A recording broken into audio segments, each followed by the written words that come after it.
വലൈക്കും സ്സലാം വറഹ്മത്തുള്ളാഹി വബറകാതുഹു. അൽഹംദുലില്ലാ, റാഹത്ത് തന്നെയാണ്. എല്ലാവർക്കും സുഖമാണ്. പ്രത്യേകിച്ച് ആർക്കും ഒന്നും അസുഖങ്ങളും മറ്റു കാര്യങ്ങളൊന്നുമില്ല. ഒക്കെ റാഹത്തായിട്ടൊക്കെ അങ്ങനെ പോകുന്നുണ്ട്. അൽഹംദുലില്ലാ, നിങ്ങൾ ഉംറ ചെയ്തതിൽ സന്തോഷം. പടച്ചോൻ നിങ്ങൾ ഉംറയൊക്കെ എല്ലാം സ്വീകരിക്കട്ടെ. ഇനിയും ഉംറ ചെയ്യാനും ഹജ്ജ് ചെയ്യാനൊക്കെ അല്ലാഹു തആല നിങ്ങൾക്കും നമുക്ക് എല്ലാവർക്കും ഭാഗ്യം നൽകട്ടെ. അവിടെ നിന്നൊക്കെ എല്ലാവർക്കും വേണ്ടി ദുആ ചെയ്യുക.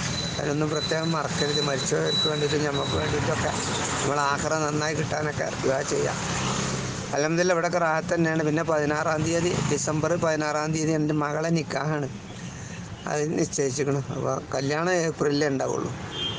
നിക്കാഹ് ഡിസംബർ 16-നാണ്. അങ്ങോട്ട് പോവുക. അങ്ങോട്ട് ഇരുമ്പുയിലാണ്. ഇരുമ്പുയിക്ക് എല്ലാം വേണ്ടി പറഞ്ഞിട്ട് നാസറിന് അവിടുത്തെ പള്ളിക്കൊക്കെ.